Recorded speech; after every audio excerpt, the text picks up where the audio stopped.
vocês e poder compartilhar um pouco da palavra de Deus. Como os irmãos sabem, já fui apresentado a vocês, sou psicólogo, sou psicanalista e também pastor.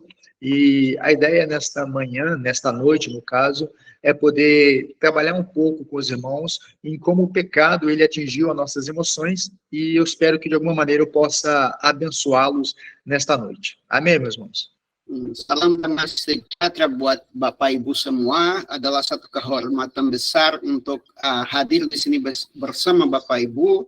Seperti yang saya sudah diperkenalkan, selain seorang gembala, saya juga psikolog dan psikiater, dan kami ada di sini untuk membahas bersama-sama terkait cara dosa mempengaruhi emosi kita dan bagaimana rencana Tuhan untuk memulihkannya. E pensando então sobre as emoções e o pecado, eu quero trabalhar com vários textos, né, ao longo da palavra, e para nós darmos início, nós vamos ler Romanos 5:12, que diz assim, tudo bem, Manuel? O pecado entrou no mundo por meio de um só homem, e o seu pecado trouxe consigo a morte. Como resultado, a morte se espalhou por toda a raça humana, porque todos pecaram. Romanos 5:12. Dan untuk kita memulai pembahasan kita bagaimana dosa mempengaruhi emosi kita, saya akan membaca selama presentasi ini berbagai ayat firman Tuhan, tapi dimulainya dengan Roma pasal 5 ayat ke-12 yang berbunyinya seperti berikut.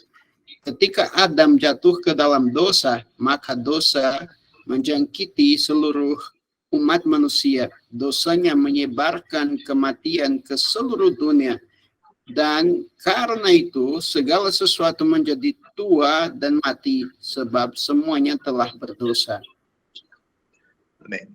Então, para a gente poder começar a pensar sobre essa ideia do pecado, como atingiu as nossas emoções, a gente precisa trabalhar alguns conceitos. E o primeiro conceito que eu quero trabalhar com os irmãos, para que a gente consiga avançar na nossa conversa, é um conceito chamado tricotomia, ou tricotômico, né? Nós, seres humanos, nós somos compostos de três esferas. Nós temos corpo, temos alma e temos espírito. Jadi supaya kita memulai dalam pembahasan kita hari ini, kita akan memulai dengan membahas berbagai konsep yang perlu agar kita bisa punya pemahaman dasar. Dan pemahaman pertama yang kita perlu melandasi di sini adalah terkait pribadi yang trikotomis, yang berarti bahwa manusia terdiri dari tiga unsur, yaitu tubuh, jiwa, dan roh. E aí, pensando então que nós somos um ser tricotômicos, né? Nós temos corpo, alma e espírito, nós precisamos entender algumas questões muito claras, meus irmãos. A primeira questão é que o espírito é o local onde existe a ligação entre Deus e o homem. Deus se comunica com o homem através dessa esfera. Já quando nós pensamos na questão da alma, a alma ela é dividida em mente, é dividida em vontade e dividida em emoções. Então, nossas emoções, elas estão dentro da nossa alma. É ali que nós estamos trabalhando. E depois o corpo, que nada mais é do que a expressão fisiológica de tudo aquilo que sentimos ou pensamos.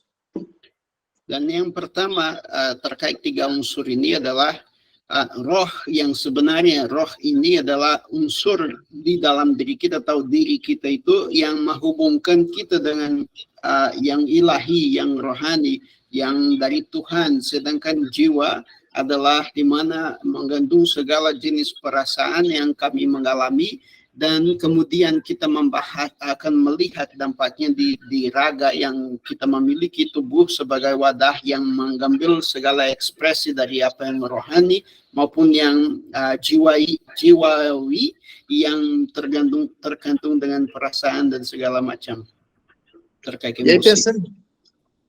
E aí pensando então, queridos, que as nossas emoções elas estão voltadas para a nossa alma, nós precisamos entender também que essas emoções elas não estão simplesmente voltadas para o ser humano, mas existe um Deus também e se movimenta por meio das emoções. E aí, então, nós partimos para um segundo conceito chamado antropopatismo, que nada mais é do que Deus, ele nos dá a oportunidade de se relacionar conosco, porque Deus é um Deus relacional, e por ser Deus um Deus relacional e infinito, ele precisa falar com Deus que é finito. Então, ele usa essa linguagem, essa figura de linguagem, para poder se comunicar conosco. E aí, então, sorry. Continua. Pode falar. Sama seperti tadi saya sudah sampaikan singkatnya bahwa dalam 3 unsur tubuh, jiwa dan roh itu, jiwa adalah di mana terdapat emosi kita, tapi emosi tersebut bukan hanya bagi mengekspresikan sifat manusiawi kita, namun Tuhan sendiri bergerak di dalam emosi kita atau mengkomunikasikan diri melalui emosi kita. Dan ketika kita membahas terkait Tuhan yang juga memiliki emosi dan juga mau supaya kita punya emosi yang seperti yang kita alami, itu yang namanya antropopatisme, yang satu konsep yang menunjukkan bagaimana manusia dan emosi itu disatukan dan bisa memuliakan Tuhan. E nós podemos olhar para isso muito claramente na Bíblia, Deus, ele usando essa linguagem de figura para se comunicar com o homem. Por exemplo, em Gênesis capítulo 6, Deus, ele diz, arrependeu-se o Senhor Deus de haver feito o homem sobre a terra, e pesou-lhe em seu coração. Lá em Provérbios também, nós temos 6 coisas aborrece o Senhor, e a 7ª, a sua alma abomina. Deixando claramente que Deus é um Deus que se relaciona por meio das emoções também com o ser humano. Esses 2 conceitos, meus irmãos, precisam ficar claros na nossa mente para a gente começar a entender que as emoções, ela veio de um lugar um pouco mais profundo do que simplesmente do nosso ser. Deus já pensou sobre isso. Jadi, ketika kita bicara mengenai antropopatisme itu yang adalah segala jenis perasaan yang kita memiliki, dan ketika kita menggunakan perasaan seperti itu, kita bicara tentang Tuhan dengan perasaan yang sama, itu istilah kedua yang kita perlu menguasai pada malam hari ini. Yang pertama adalah trikotomi, yang kedua adalah antropopatisme itu. Dan kita bisa lihat jelas di dalam Alkitab, termasuk di Kejadian pasal 6 ketika bilang bahwa hati Tuhan sedih, dan juga di Amsal yang bilang bahwa ada 6 hal yang Tuhan jijik, dan yang ketujuhnya dia sungguh-sungguh marah terhadap hal itu. Jadi itu bahasa itu yang kita pakai untuk deskripsikan tindakan Tuhan itu yang disebut sebagai antropopatisme. Obrigado. E aí, então, pensando então, meus irmãos, sobre a questão desses 2 conceitos, Deus, ele se relaciona conosco, e é muito interessante pensar que Deus, ele, quando nos fez segundo a sua imagem e a sua semelhança. E pensando que ele nos fez a sua imagem e semelhança, não significa que ele nos fez fisicamente parecido com ele, mas parte da ideia que ele comunicou conosco, né, os seus atributos comunicáveis. E aí, então, a partir disso, nós temos um motivo específico para que as emoções elas tenham sido desenvolvidas, que é o nosso tópico seguinte. Dan di dalam pemahaman yang dua ini, manusia yang terdiri dari jiwa, tubuh, dan roh, dan juga dari Tuhan yang memiliki perasaan sama seperti kita, mengingatkan kita dengan konsep yang terdapat di dalam firman Tuhan bahwa kita diciptakan serupa gambar dengan Tuhan. Dan itu itu bukan hanya dari aspek fisik, tapi sesungguhnya dari segi kodrati yang termasuk di situ perasaan-perasaan yang Tuhan juga mengkomunikasikan karakteristik tersebut kepada kita. E aí, então, pensando sobre o motivo das emoções, meus irmãos, algo precisa ficar claro. Qual o motivo para que as emoções tenham sido desenvolvidas? Para isso, nós precisamos pensar em 2 palavrinhas. 2 palavras que vai nos ajudar a entender o conceito, vai nos ajudar a entender o motivo das emoções. E as 2 palavras é emoção e motivo. Essa emoção e motivo, ela deriva de uma palavra que vem do latim, né, de uma raiz latina, que significa movere, que significa mover, ou seja, as nossas emoções, elas nos movem, elas nos motivam em uma direção. ketika kita bicara terkait penebusan ataupun bagaimana dosa memengaruhi emosi kita, kita harus mulai berpikir dan satu konsep baru juga adalah apa yang sebenarnya menyebabkan emosi kami. Dan kalau dalam bahasa Inggris itu adalah motivation for emotion, yang datang dari bahasa Latin yang sebenarnya kata motif ini berarti sesuatu yang bergerak, seperti juga dengan emosi. Emosi dalam bahasa Latin itu sesuatu yang punya satu gerakan. Jadi apa yang menyebabkan kita bergerak di dalam penampilan atau menunjukkan perasaan tertentu, dan itu yang kita perlu menyelidiki saat ini. E aí, pensando então sobre essa questão das emoções, o motivo delas, meus irmãos, é interessante que a psicologia bíblica, ela deixa muito claro, e isso é fantástico, meus irmãos, parar para perceber que tudo começa e termina em Deus, e as emoções não é diferente. Tem um teórico chamado Flammer, que ele menciona justamente isso, que nós não podemos conhecer nenhuma coisa adequadamente sem conhecer Deus adequadamente. Ou seja, sendo assim, as emoções têm uma normativa, nos levar a Deus. Isso é muito importante, meus irmãos. Ketika kita mulai berpikir terkait penyebab terjadinya emosi atau adanya emosi dan emosional pada diri kita, kita tidak bisa berpikir hal ini hanya dari segi psikologis, tapi dari segi teologis juga. Dan ada seorang teolog yang bicara, eu esqueci o que o teólogo falou lá. Ele falou que todas as coisas, para serem conhecidas, só se pode ser conhecida se conhecer a Deus primeiro. Dan ada seorang teolog yang telah menegaskan bahwa segala sesuatu di dunia hanya bisa dikenal kalau kita mulai mengenal Tuhan terlebih dahulu. Dan penyebab emosi harus ada akarnya pada kodrat Tuhan itu sendiri. Ou seja, no final das contas, as emoções, elas são planejadas para terminar no próprio Deus. E isso porque o princípio, o início principal do homem é glorificar a Deus. E Deus, então, para ser glorificado, ele compartilha comigo e com vocês, meus irmãos, as emoções. Isso é fantástico, parar para pensar que um Deus relacional, ele faz as emoções em mim e você, justamente para que a gente tenha uma relação com ele. Isso é a coisa mais linda do mundo, meus irmãos. Dan kalau kita mulai dengan menegaskan bahwa segala sesuatu harus dimulai dengan mengerti Tuhan terlebih dahulu, kita juga bisa mengerti bahwa penciptaan Tuhan atau penciptaan emosi Tuhan di dalam kami itu merupakan suatu unsur yang Tuhan mau dimuliakan melalui emosi-emosi kita. Dan karena alasan Tuhan sendiri menciptakan manusia dalam untuk kemuliaannya, maka akhir dari segala tindakan emosional harus menjadi untuk memuliakan Tuhan juga. Manuel, é bonito demais você falando aí, rapaz. Mas eu não entendo nada, mas é bonito demais. Traduz para o pessoal aí. Dia sedang bicara bahwa dia tidak mengerti apa-apa yang saya sampaikan di sini, tapi sangat indah lah dengarkan bahasa Indonesia. Eu acho que a gente tem que diminuir um pouquinho as frases, irmão, que eu estou esquecendo algumas coisas fundamentais que você está falando. Aí, se eu puder falar um pouquinho mais curto, eu agradeço. Tá, joia. Excelente, então. Vou tentar diminuir.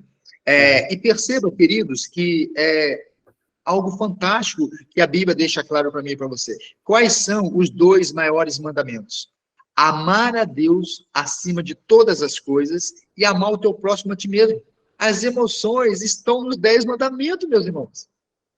Dan sesuatu yang luar biasa, Bapak Ibu, yang kita bisa melihat sejak dari awal di Alkitab adalah bahwa emosi itu ada di mana-mana di Alkitab, termasuk di perintah pertama dan perintah kedua. Perintah pertama itu mengasihi Tuhan Allah kita dengan segenap hati dan juga mengasihi sesama kita. Dan itu luar biasa karena sejak dari hal yang terpenting yang Tuhan katakan, ada di situ perasaan juga.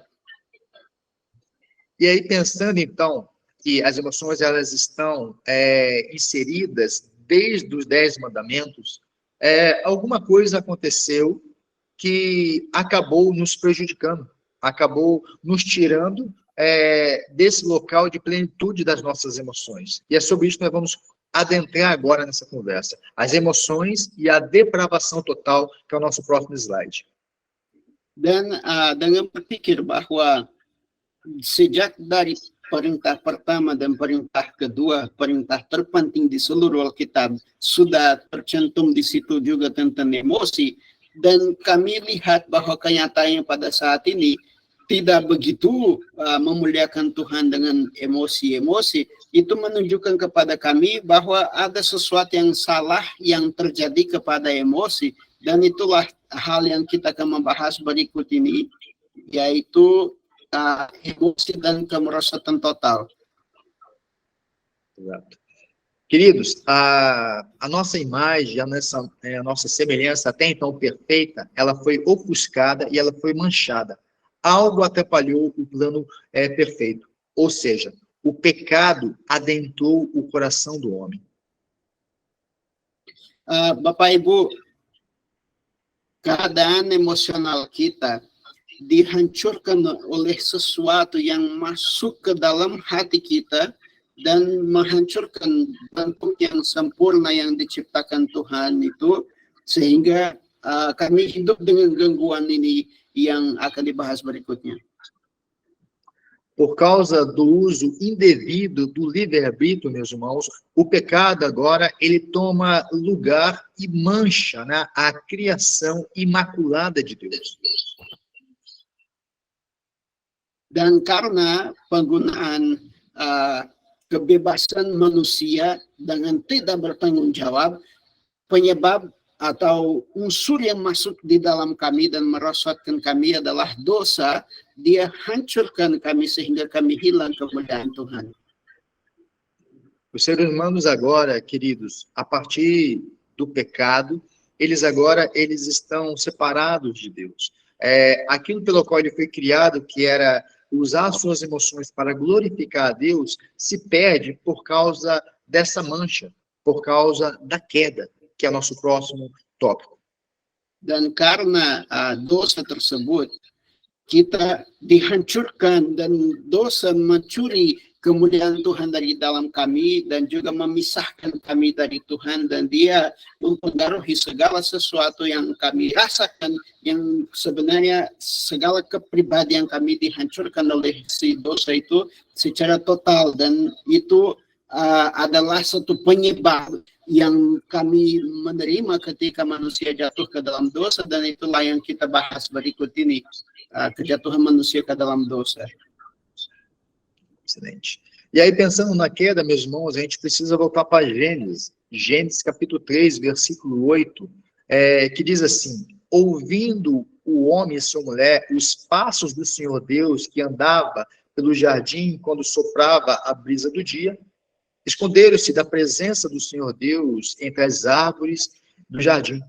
Lá no versículo 10, e ele respondeu: ouvi teus passos no jardim e fiquei com medo, porque estava nu, por isso me escondi. Dan ketika kita bicara tentang kejatuhan manusia, tentu saja Bapak Ibu tahu bahwa kita harus kembali ke kitab Kejadian di pasal 3 yang bicara bahwa manusia mendengarkan, kita akan baca dari Kejadian 3 ayat 8 kalau Bapak Ibu mau catat sampai ayat 10. Menjelang sore hari ketika angin sepoi-sepoi mulai berhembus, mereka mendengar langkah kaki Tuhan Allah yang sedang berjalan di taman.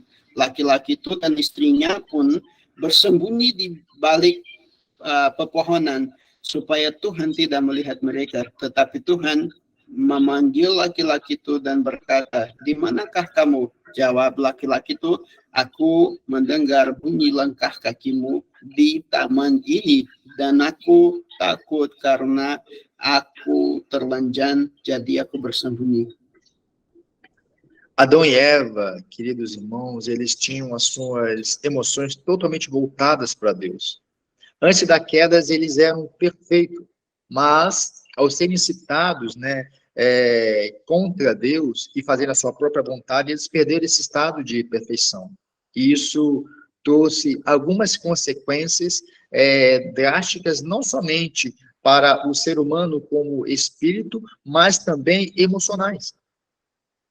Dan di sini kita terpapasan dengan satu kejadian di mana manusia sebelum kejatuhan dalam dosa, sebelum pemberontakan ini, mereka seorang manusia yang sempurna secara spiritual, secara jasmani, secara emosional. Mereka tidak punya gangguan emosional apapun. Tapi pada saat dosa masuk di dalam hidup mereka, mereka hancur secara total, termasuk secara emosional. Dari titik inilah kami mulai melihat manusia yang hidup dengan gangguan emosional dan dengan memakai emosinya yang tidak memuliakan Tuhan. E é interessante que o primeiro casal, quando eles pecaram, então, nós percebemos essas emoções negativas. Até então, as emoções que eram para glorificar a Deus, agora se tornam umas emoções na qual eles se escondem. Nós vemos que eles ficam envergonhados, eles ficam preocupados, eles ficam ansiosos, eles ficam com medo. E tudo isso porque desobedeceram o Criador. Ou seja, as suas emoções, até então que eram puras, se tornam agora impuras. Não mais aquelas que agradam o Senhor. Dan kita lihat bahwa emosi yang diberikan oleh Tuhan untuk memuliakannya pada saat ini mulai sangat hancur sehingga manusia mengalami yang namanya ketakutan, kekhawatiran, cemas. Dari situ kita mulai lihat bagaimana orang yang dulu sempurna, yang seharusnya memuliakan Tuhan dengan perasaan, dia sekarang sedang punya perasaan yang jauh negatif, yang sangat negatif. E aí, queridos, a gente percebe que isso adentra ao coração do homem de tal maneira que quando chega em Gênesis capítulo 4, acontece algo terrível, novamente por causa das emoções negativas. Nós vemos que o homem ele entra num lugar que começa emocionalmente não ser muito bom. Gênesis capítulo 4, nós vemos claramente Caim matando Abel. E por quê? Por causa dessas emoções negativas, dessas emoções ruins. Nós vemos que Caim mata Abel por causa da inveja, por causa da ira, por causa do ciúme. Vemos que realmente as emoções ficam emoções caídas, decaídas. Dan maka Bapak Ibu, sejak dari saat ini kita langsung ketika baca di pasal 4, kita menemukan satu kejadian di mana Kain membunuh Habel, bukan karena hal lain, tapi karena kepanasan hatinya itu memiliki banyak perasaan yang negatif, perasaan yang keluar dari akar dosa, dan dia membunuh saudaranya karena merasa iri hati, merasa marah, merasa ditolak, dan segala macam perasaan negatif itu. Langsung kita melihat bahwa itu akibat dari dosa dalam hidup manusia, satu emosi yang tidak memuliakan Tuhan. E aí, quando a gente para pensar sobre essa questão da emoção, queridos, existe um embate entre psicologia e teologia. Dan ketika kita mulai membahas secara berlangsung atau lebih dalam terkait penyimpangan emosional di dalam manusia ini, kita terpapasan dengan dua ilmu, ilmu psikologi, ilmu teologi. Masing-masing punya perspektif sehingga bisa bahkan mengalami tantangan, bukan tantangan tapi saling menantang, bertolak belakang konsep satu sama lain, dan seakan-akan ada satu pertengkaran di antara teologi dan psikologi. E a emoção para a psicologia, ela é vista, meus irmãos, como nem boa nem má, simplesmente elas são. Ou seja, não existe esse conceito de certo, errado, moral e imoral, ou seja, bom ou mal, ou seja, esses termos são evitados, são amenizados. Jadi di dalam psikologi, emosi tidak terlihat dari sisi baik buruknya. Bagi mereka emosi dilihat dari segi netral, hanya sebagai satu bagian dari manusia yang tidak ada di dalam penilaian psikologi, penilaian moral. Tidak ada di situ satu penghakiman terhadap emosi tersebut. Jadi pandangan psikologis lebih bersifat netral lah ketika mengkaji emosional manusia, dan tidak akan pernah menghakimi apakah ini baik atau buruk. Já para a emoção para a teologia, é vista de um outro ângulo, talvez um ângulo um pouco mais profundo. ela vai na gênese da situação, ela vai no pecado. O pecado corrompe todas as partes do nosso ser. Dan ketika kita melihat emosi dari segi teologis, bukan mungkin, tapi kita akan melihat emosi secara lebih utuh, karena teologi akan berusaha untuk mengkaji emosi itu dari akarnya, yaitu dari dosa. Maka bagi teologi, emosional, entah positif atau negatif, dia akan diteliti dari segi yang paling dalam, yaitu dari segi manusia yang telah merosot itu. O coração do homem agora é decaído. Ele é mau, ele é enganoso, ele é rebelde. Sendo assim, um resultado inevitável. O coração desse homem agora é um coração manchado pelo pecado. Ele está infectado. Toda a sua capacidade de se aproximar de Deus agora, por meio das emoções, estão anuladas. Dan karena manusia yang telah merosot total itu, segala kemampuannya, segala perasaannya, kepribadiannya telah menyimpang, telah menyeleweng.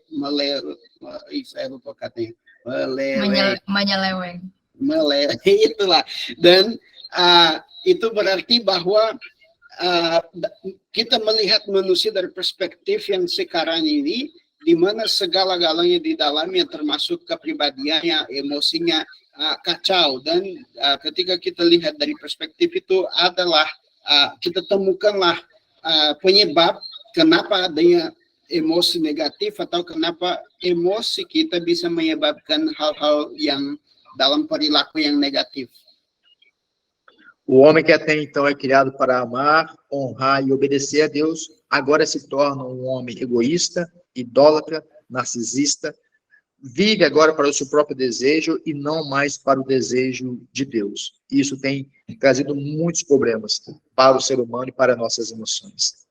Manusia yang tadinya diciptakan sempurna untuk memuliakan Tuhan, untuk hidup bagi kemuliaan Tuhan dengan mengasihi dan melaksanakan segala sesuatu yang baik, sekarang dia akan karena penyebab dosa melakukan semua yang oposit, yang melawan hal itu, yang belakangan dengan ini dia akan membunuh dan mencuri dan membinasakan, menjadi penyebab berhala, dan tidak lagi peduli dengan siapapun selain diri sendirinya, karena dia menjadi manusia dengan ego yang terhancur. Tem um autor que ele diz assim: a queda não foi, em essência, um desarranjo das faculdades interiores do homem. Foi a rebelião da pessoa como um todo, tanto o intelecto quanto o emocional, percepção e vontade contra Deus.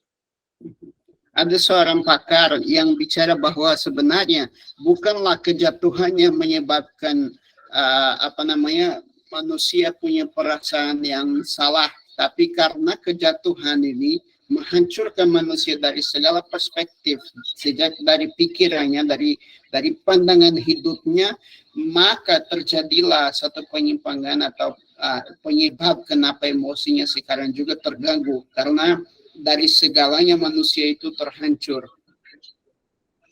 E aí, então, pensando sobre isso, meus queridos irmãos, nós precisamos conhecer um pouco melhor como que essas emoções elas foram afetadas a partir desse pecado, então.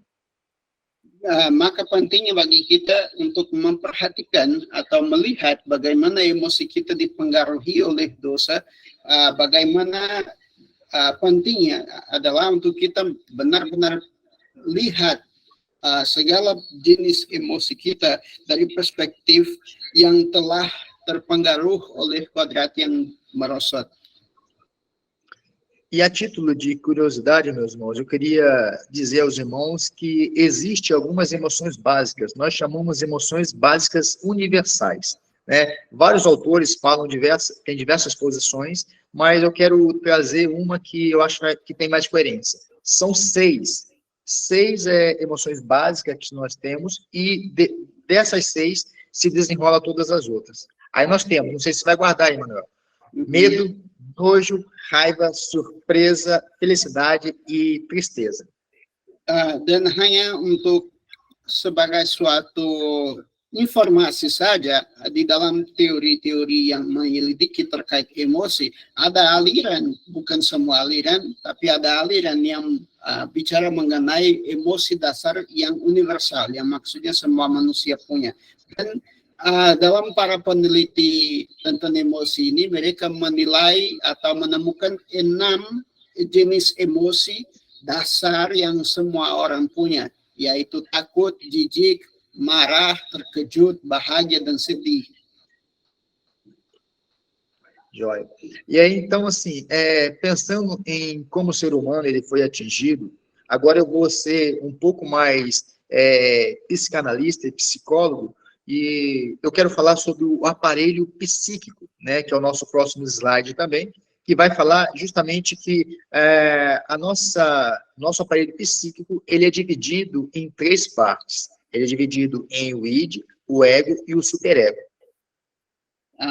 Sekarang saya akan kasih satu paparan lebih sebagai seorang psikiater dan psikolog terkait pengaruh emosional itu yang kita dapat melihat dari yang di teori-teori kepribadian mereka menunjukkan adanya 3 macam ego, yaitu id, ego, dan superego. Bagi orang yang suka baca psikologi, ini sangat umum dibicarakan. Excelente. E aí, então, pensando sobre essas 3 instâncias, o id, ele é regido pelo princípio do prazer. Ele é instinto puro. Ele só faz aquilo que dá vontade. Ele não considera as regras, as normas, simplesmente ele faz o que dá na cabeça dele. Dan ketika kita berpikir terkait manusia terbagi dalam 3 hal ini, id adalah satu bagian. Você falou do id ou do ego? Eu falei id. Ok. O id, dia adalah bagian di dalam diri kita yang benar-benar lakukan hanya apa yang dia suka, apa yang dia mau, tidak peduli dengan perasaan orang lain, tidak peduli dengan orang lain. Joia. Depois do id, nós temos o ego.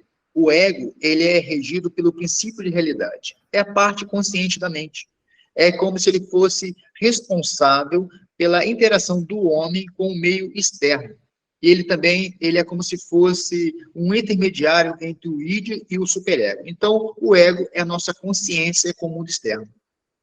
Dan kemudian kita melihat bahwa di dalam teori ini ada yang namanya ego. Tapi ego ini bukan seperti yang biasa yang orang suka panggil orang lain egois atau apa gitu ya. Tapi sebenarnya bagian ini bekerja seperti akal budi kita yang lebih rasional, yang peduli dengan kenyataan dari segala hal yang kita alami. Seakan-akan dia lebih menguasai atau lebih dia akan bersosialisasi dengan lingkungan dan kenyataan berdasarkan akal budi. E por último, nós temos o superego. O superego ele é regido pelo princípio do dever. A gente pode chamá-lo de juiz da mente. Ele é o inibidor das nossas ações como ser humano. Ele sempre julga por meio de uma questão social, uma questão cultural. O que é aprendido dos pais, o que é aprendido da escola, na sociedade. E ele tem uma moralidade extrema. Ele só segue regras e normas. Esse é o superego. Dan ada juga di sini yang disebut sebagai superego.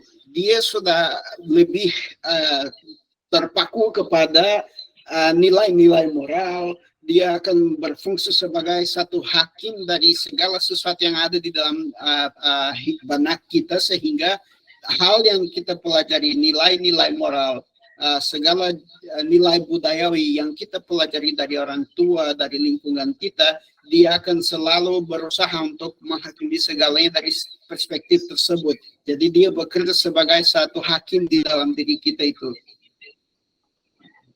Pensando de maneira prática de vocês entenderem o ego, o superego e o ego, vamos fazer de conta. Ô, Manuel, me fala um prato aí que o pessoal gosta bastante. Um prato de comida aí. Arroz qualquer frito. coisa. Arroz frito.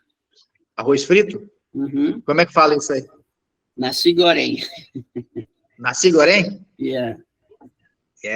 Nasi goreng. Imagina então que você está de frente com o Nasi Goreng, não sei se eu falei certo, e nesse Nasi Goreng você tem o id e tem o superego. O id é aquele que, vamos supor que esse prato está na mão da Jennifer, e então o id que sou eu, vai virar para Janice e vai pegar o prato da mão dela, vai comer o prato, ou seja, não vai pedir, simplesmente vai tomar. Por quê? Porque o meu prazer fala mais alto. Não quero saber se a Janice ela quer me dar o prato ou não, simplesmente eu vou comer, pronto. Esse é o id. Oke.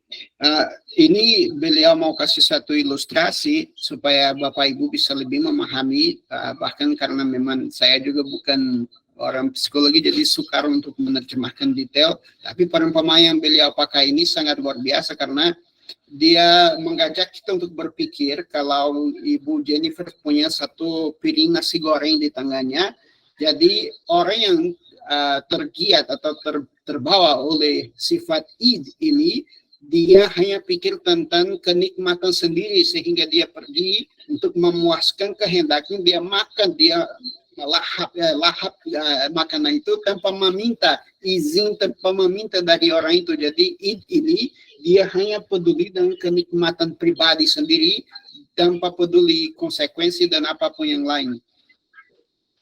Manuel, esse outro ouvinte aí, o nome dele é Johannes?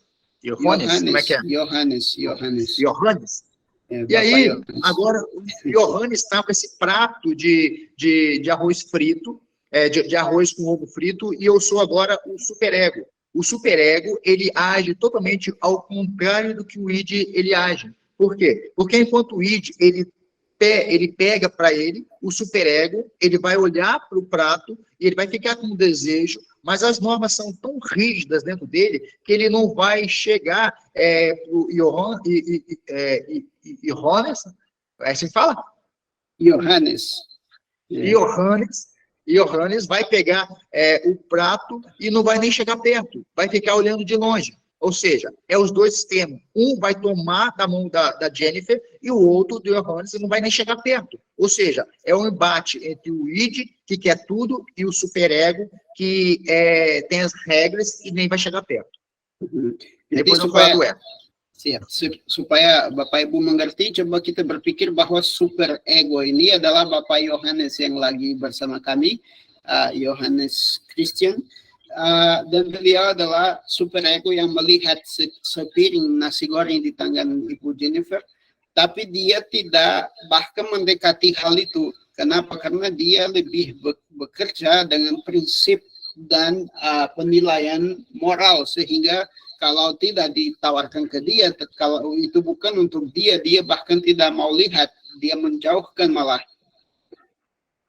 E aí, então, aparece o ego. E o ego, então, eu estou diante do Manuel, e aí, então, eu tenho um embate, eu tenho o id, que quer comer de qualquer maneira, vai tomar no um do outro, tem o superego, que não vai nem tocar, vai ficar com desejo, e vem o ego, então, que é o intermediário, que vai falar, olha, nenhum nem o outro está totalmente certo, vamos achar um equilíbrio, vamos achar um intermediário, vamos agir de uma maneira mais coerente nesse mundo externo, ao invés de você ficar aprendendo internamente, ao invés de tomar o prato da Jennifer, por que você não pede um pedaço para ela? Ao invés de você não se pronunciar com o Johannes, por que você não pede então para ele um pedaço? Ou seja, é como se fosse um intermediário. Então o ego, ele está ali justamente no meio para poder trabalhar com os dois. É como se fosse um apaziguador das nossas emoções, não emoções, as nossas estruturas internas, o id e o superego. Jadi dalam struktur internal kita ini ada Bapak Johannes yang mewakili super ego dan Bapak pembicara yang mewakili id. Itu lahirlah yang namanya ego. Ego ini dia semacam perantara antara satu dan yang lain. Id mau buat segala-galanya untuk mencapai kenikmatannya walaupun itu harus melanggar segalanya. Sedangkan super ego ini justru tidak membuat apa-apa kalau tidak sesuai penilaian moral dan nilai budaya yang dia pelajari. Dan ego akan bernegosiasi dengan dua struktur internal kita ini untuk mencapai satu kesimpulan yang sesuai. Misalnya, dia akan bicara kepada id, kenapa kamu tidak meminta sebagian bagi dari nasi goreng itu, dan dia akan bicara kepada super ego, kenapa daripada kamu menjauhi, kamu tidak bertanya ke dia apakah kamu bisa memiliki sepotong dari nasi goreng itu, dari sebagian, atau bisa juga tahu di mana belinya. Jadi ego ini menjadi satu ikatan antara satu struktur dan yang lain, sehingga struktur internal batin kita itu memiliki 3 struktur tersebut, dan ego punya fungsi untuk mediasi di antara keduanya. E aí, queridos, o interessante é parar para pensar que a nossa mente, quando ela foi atingida pelo pecado, ela foi atingida de tal maneira que houve um desequilíbrio nessas 3 instâncias. Não precisaria existir essa disputa entre essas 3 instâncias o tempo todo. É uma briga interna que existe dentro de nós, em que nós nos perdemos, porque essa vida interna agora virou um caos. É por isso que o id, ele está totalmente voltado para o egoísmo. É por isso que o superego está totalmente voltado para a rigidez. E é por isso que o ego precisa vir como um apaziguador para tentar colocar as coisas no lugar.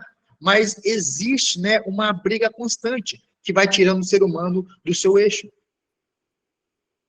Nah, dan ketika kita melihat manusia dari perspektif kejatuhan, kita bisa memahami konsep yang sedang dipaparkan oleh psikologi ini terkait pertengkaran batin yang kita miliki, seakan-akan ada malaikat jahat di sini dan malaikat bagus di sini, yang kita mau dengar yang mana. Kita di tengah struktur-struktur batin kita ini sebenarnya terjadi karena dampak dosa di dalam benak kita menghancurkan total, sehingga kita terkadang mau lakukan yang baik di sini, mau cenderung untuk menaati, tapi sebenarnya punya juga niat jahat di dalam diri kita ini yang mau menggesek, mau membawa kita kepada satu kenikmatan yang sebenarnya tidak sesuai. Dan kekacauan itu, pergumulan itu adalah dampak dari dosa di dalam diri kita. O Manuel, eu balanço a cabeça assim, parece que eu estou entendendo tudo, né? É isso mesmo. Olha só, até quando eu brincar com você pode traduzir para o pessoal para eles não acharem que a gente está isolando eles, tá? Dia bilang dia geleng kepala begini, seakan-akan dia sedang paham segalanya, tapi tidak paham apa-apa ya. E aí, assim, voltando para a conversa, o mau funcionamento, querido, desse aparelho psíquico tem gerado muitas patologias psíquicas. Por quê? Porque esses adoecimentos mentais que acontecem conosco é justamente porque a gente não consegue gerenciar esse mundo interno. Esse mundo interno está afetado, está um caos. Ou seja, nossas emoções agora, elas estão fora do lugar. É por isso que hoje existe depressão, existe ansiedade, é por isso que hoje existe síndrome do pânico, é por isso que hoje nós estamos adoecendo, porque nós não temos controle sobre esse mundo interno. Gerencialmente falando, nós estamos desgovernados. A gente está, alguns são id puro, outros são superego puro, e as doenças vão aparecendo, e elas vão se multiplicando, porque nós não temos controle sobre esse mundo interno. Ou seja, as emoções foram atingidas pelo pecado. Dan kekacauan yang kita alami melalui dosa yang hancurkan kita secara internal, sehingga benar-benar ada orang yang lebih cenderung menjadi id yang tidak peduli, yang melanggar peraturan total, yang dia pemberontak segala macam, sedangkan ada yang lebih menutupi diri sehingga terlalu introspeksi, bahkan untuk bersosialisasi tidak bisa. Segala macam ketidakkeseimbangan internal yang dosa menyebabkan di dalam kami, menyebabkan juga banyak penyakit emosional seperti depresi, seperti kecemasan dan ketakutan yang keterlaluan. Segala macam itu adalah dampak dari dosa yang hancurkan kodrat kita, ya, ke unsur-unsur yang membuat kita menjadi seimbang, malah sekarang dihancurkan total sehingga tidak ada keseimbangan antara satu dan yang lain, dan penyebabnya adalah kita sakit secara emosional. Hoje, né, Deus, por ser muito misericordioso, dá ao homem a sabedoria, o entendimento, o conhecimento para poder cooperar. Mas eu, como psicólogo, o que eu faço é só apagar fogo. O que eu faço é só trabalhar na superfície, porque não tem como modificar isso porque o pecado adentrou, né? Então, o psicólogo hoje, digamos que seja alguém que vai ficar apagando fogo, mas o fogo vai estar constante ali, até que chegue a redenção. E aí, sim, nós vamos falar sobre a redenção daqui a pouco. Dan pada saat ini, kita bisa melihat seperti saya sedang paparkan konsep ini yang datang dari psikologi, itu puji syukur Tuhan karena Tuhan berikan ilmu bagi manusia untuk bisa memahami diri, tapi yang psikologi bisa membawa kita hanya ke tahap itu saja. Itu seperti seseorang yang bekerja sebagai pemendam api. Dia bisa memandang api itu yang sedang membakar, tapi dia tidak bisa memulihkan kembali apa yang dihabiskan oleh api itu. Jadi saya pribadi merasa sebagai seorang psikolog, seorang yang sedang berusaha mematikan api-api di dalam diri orang, tapi saya tidak akan pernah bisa sebagai seorang psikolog memulihkan orang itu untuk menjadi sempurna kembali. Dan kami perlu satu hal yang memulihkan kami, dan inilah pokok pembahasan kami berikutnya, bagaimana kita bisa dipulihkan secara emocional.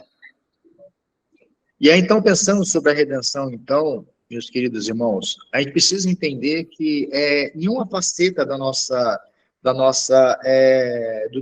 ser não foi atingido, todas foram atingidas, por isso depravação total. Mas essa depravação total, ela não foi intensiva, ou seja, significa que ela não aniquilou a nossa humanidade.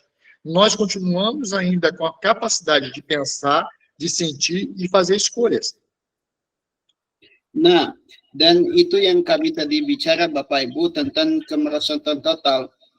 Ketika dosa menghancurkan segala-gala yang ada dalam kami dan membawa kekacauan seperti itu, sehingga kami mengalami setiap jenis gangguan dan bahkan penyakit mental seperti itu, kami harus punya juga satu kesadaran bahwa kemerosotan total itu dia tidak punya intensitas yang kita pikir. Kenapa?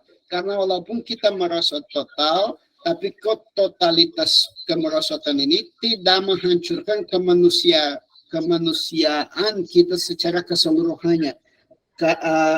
Kita masih punya di dalam diri kita sifat manusiawi seperti yang direncanakan oleh Allah. Joia. Manuel, pode tocar o slide sobre a redenção, se você quiser. E aí, então, a gente começa agora a entender que a redenção, ela chega até o homem por meio de Jesus Cristo. E as nossas emoções, até então, foi perdida lá no Jardim do Éden. Mas ela foi reencontrada na cruz do Calvário. E aí, então, eu quero ler alguns textos que vai nos mostrar que Deus nos possibilita, então, essa volta, essa redenção para nossas emoções iniciais. Dan kalau kita bicara tentang pemulihan emosional manusia, kita harus bicara tentang penebusan. Sama seperti kita merosot di Taman Eden melalui Adan dan Hawa, di dalam Kristus kita ditebus secara total juga. Dan tujuan Kristus mati di kayu salib adalah untuk menebus kita, termasuk emosi kita, dan marilah kita menyelidiki hal ini di dalam firman dengan membaca beberapa perikop. Então, devido à graça de Deus e seus propósitos de redenção efetuados em Cristo, tais pecados, então, meus queridos, sobre a imago Dei, ou seja, a imagem de Deus no homem, elas não são irreversíveis. Por isso, lá em Colossenses 2:3, vai falar: nele estão escondidos todos os tesouros de sabedoria e conhecimento, ou seja, Deus renova a nossa sabedoria e o nosso conhecimento até então atingido pelo pecado.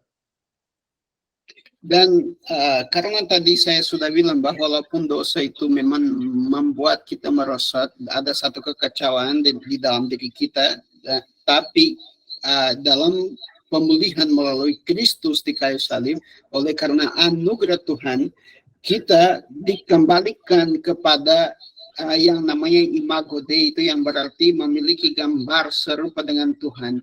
Dan kami bisa menyelidiki itu di Kolose 2 ayat 3 yang bilang, dia di sini Kristus ibarat kunci yang membuka pikiran kita terhadap semua hal yang dulu dirahasiakan dari manusia, yaitu kebijaksanaan Allah yang sangat indah tentang rencana keselamatannya.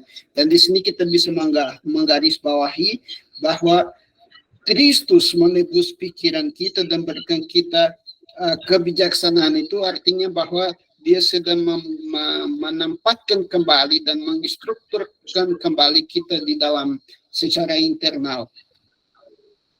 Nesse primeiro versículo, então, meus irmãos, a gente percebe que o que há de bom na razão, ela é restaurada, porque Colossenses vai falar sobre sabedoria e conhecimento, é restaurado em Cristo.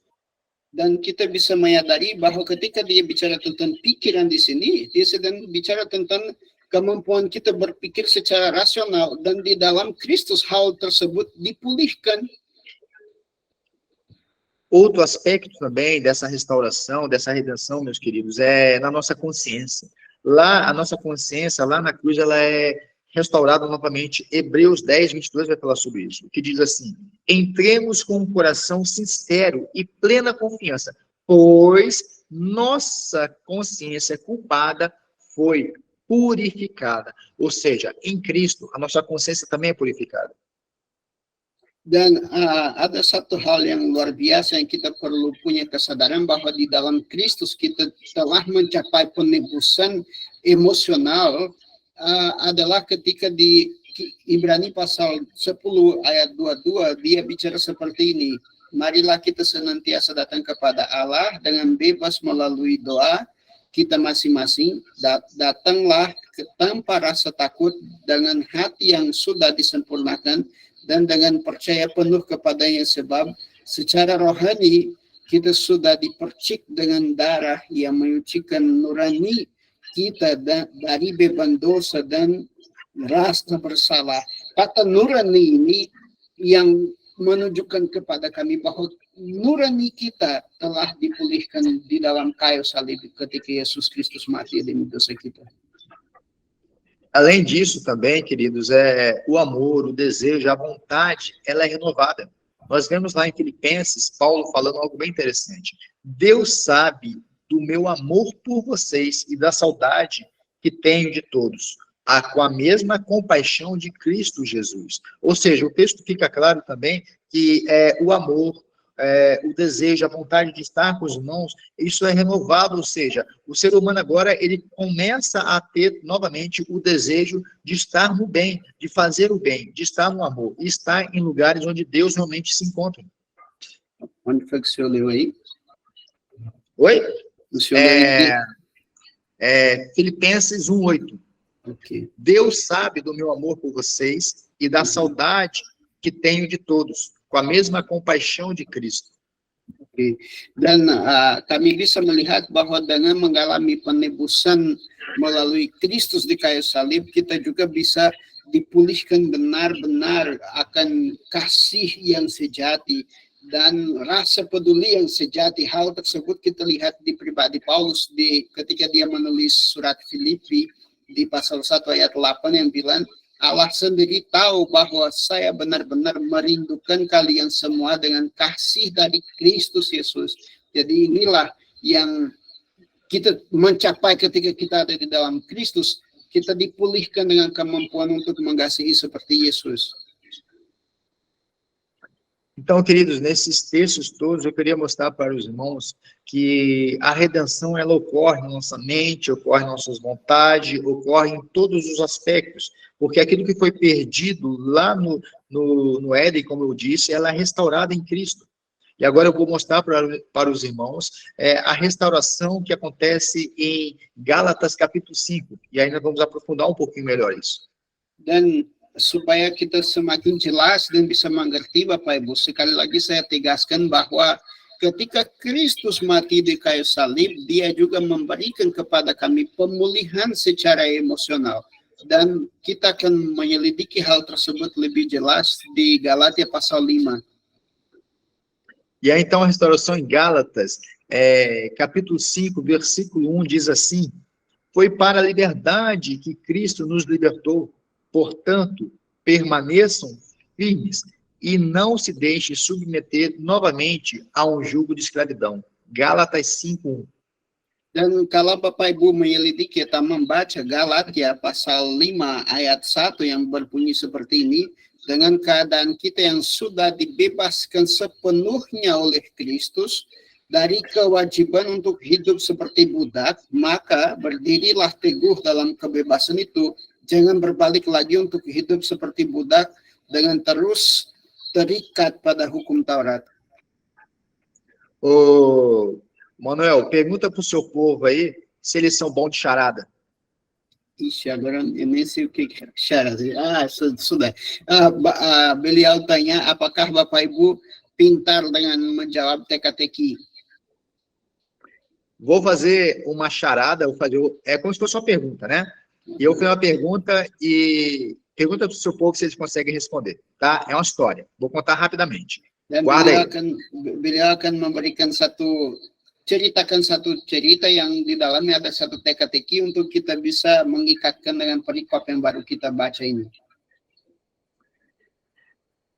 Um velho índio um pequeno índio estava com o pajé, e ele falou assim para o pajé: pajé, eu tenho 2 lobos que estão em constante briga dentro de mim. Qual vai vencer a batalha?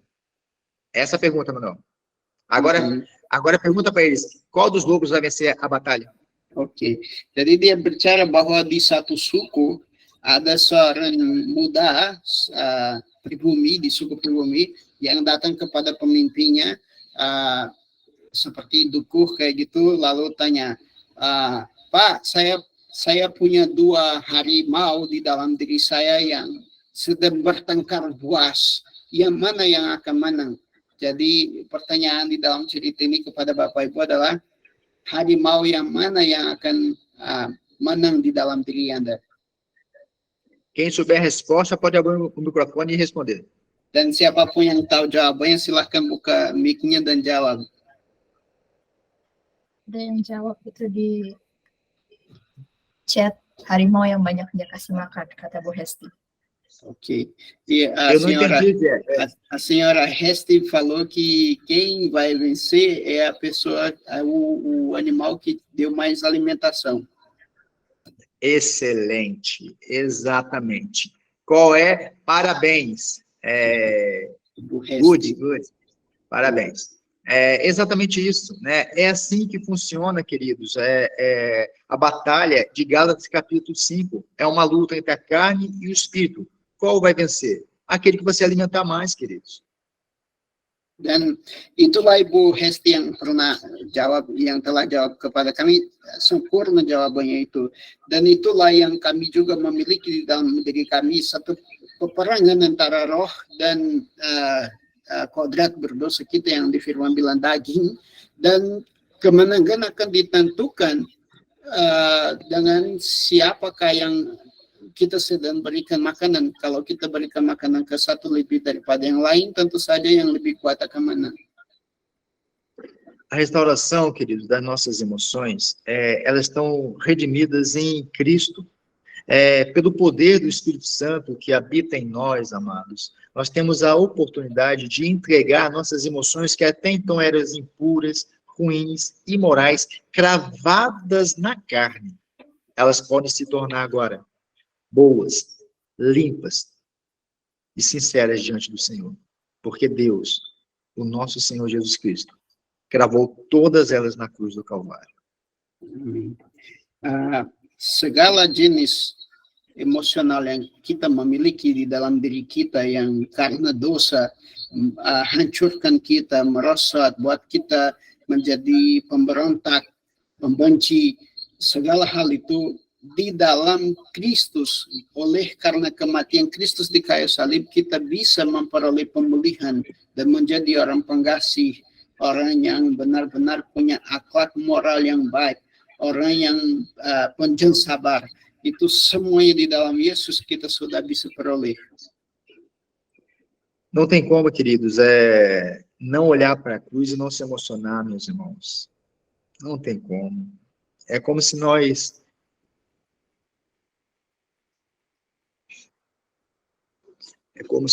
olhássemos para a cruz que nós vimos aquilo que Cristo fez por mim e por você. As nossas emoções, ela não tem mais controle. Ela não tem mais condições de estar certas, de estarem limpas. Mas o nosso Senhor, na cruz do Calvário, nos deu a liberdade de poder voltar para Ele. As nossas emoções, elas foram criadas para adorar o nosso Senhor. E na cruz, o nosso Senhor, através do Espírito Santo, que hoje habita em nós, nos possibilita essa volta, meus irmãos. Kalau kita melihat kepada kayu salib, Bapak Ibu, tidak ada bagaimana kita tidak tersentuh. Soalnya dulu kita yang puas, yang sudah hancur, yang tidak mampu menjadi baik dari diri kita sendiri, melalui karya Kristus Yesus kita bisa dipulihkan dan dikembalikan kepada posisi di mana bahkan emosi kita bisa memuliakan Tuhan. Kita yang dulu dengan tenaga diri sendiri, kekuatan diri sendiri, kita tidak mampu apa-apa, tapi sempurna sekali karya Tuhan Yesus di kayu salib, sehingga bahkan emosi kita bisa dikembalikan menjadi sempurna dan memuliakan Tuhan seperti yang Dia hendaki.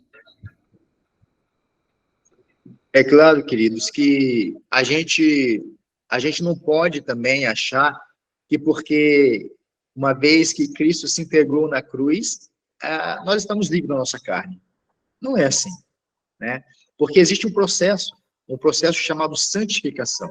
A partir do momento que as nossas emoções elas são redimidas, restauradas na cruz, existe agora esse processo de santificação, que é um processo que vai até o dia que Cristo voltar ou nós nos encontrarmos com Ele na nossa morte. Enfim, é um processo agora.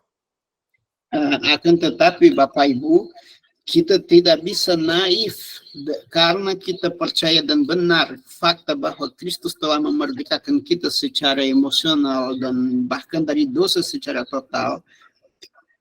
Kami tidak bisa naif dengan berpikir bahwa sekarang semuanya akan menjadi hebat, baik dan tidak ada pertengkaran atau peperangan lagi ya. Kita harus sadar bahwa ada ketika Kristus menaruh kita kembali secara sempurna di dalam Dia, itu sebenarnya Dia sedang mengajak kita kepada satu proses kekudusan. Dan proses ini akan dijalani sampai kedatangannya. Kita tidak bisa lupa bahwa ini juga adalah satu proses pemulihan. Em Gálatas 5,16, diz assim, por isso digo, vivam pelo Espírito, de modo nenhum satisfarão o desejo da carne.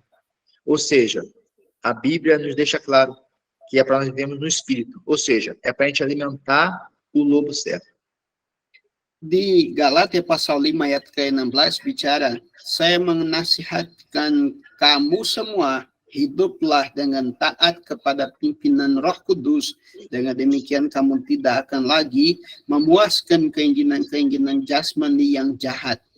Yang berarti di sini bahwa kita harus berikan makanan kepada harimau yang benar. Jangan sampai kita berikan makanan kepada harimau yang salah dan kemudian kita mati. Queridos, não tem como falar sobre como as nossas emoções foram afetadas pelo pecado, sem falar sobre a redenção, porque senão ficaria incompleto, né? Nós pecamos, erramos, mas Cristo foi lá e nos restaurou para Ele.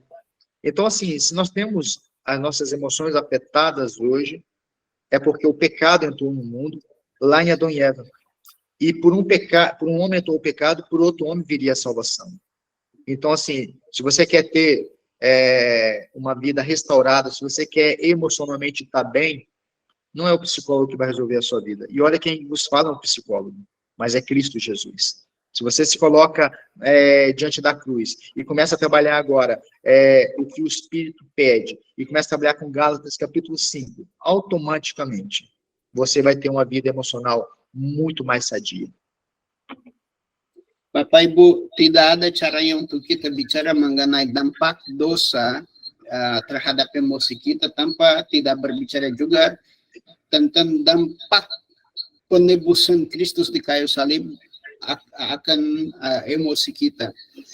Saya pribadi sebagai seorang psikolog bicara kepada Bapak Ibu bahwa Ibu dan Bapak tidak akan pernah selesai dengan persoalan emosional ini kalau bergantung hanya kepada psikologi dan sungguh-sungguh tidak bergantung kepada karya Kristus di kayu salib. Dan saya bicara kepada Bapak Ibu sebagai seorang psikolog bahwa hanya Kristuslah yang benar-benar menebus dan berikan kami semua peralatan yang kita perlu untuk bisa sempurna dan disembuhkan dari segala gangguan emosional yang kita alami di zaman ini. Eu quero encerrar esse momento, queridos, fazendo algumas perguntas para você poder pensar sobre isso. Dan Como saya você mau tem lidado? perdão. Saya mau tutup bagian ini dengan biarkan beberapa pertanyaan bagi Bapak Ibu untuk berpikir lebih lanjut. Como você tem lidado com as suas emoções? Bagaimana Anda sedang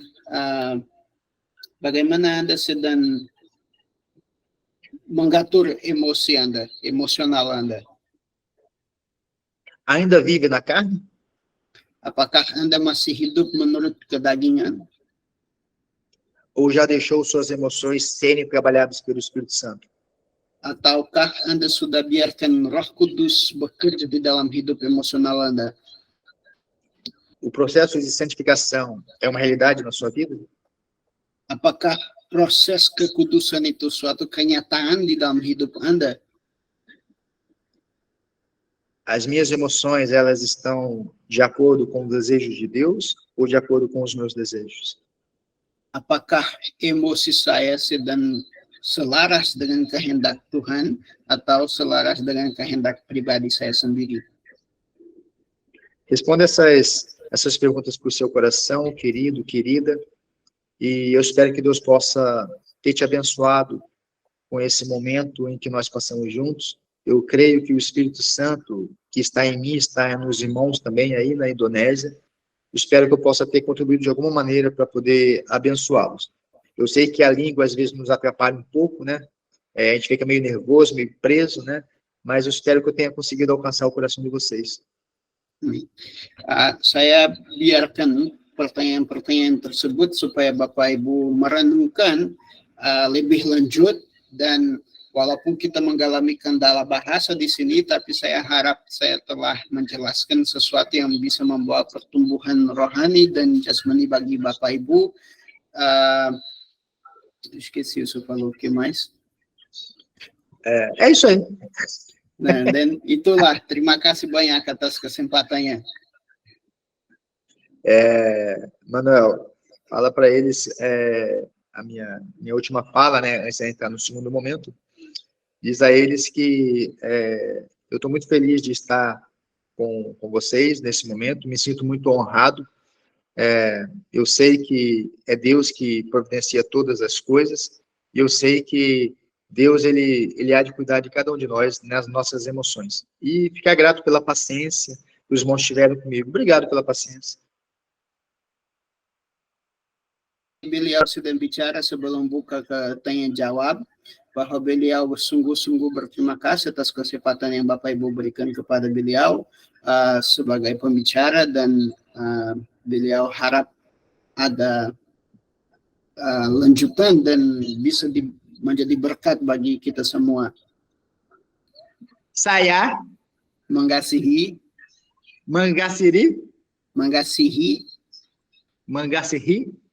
kalian.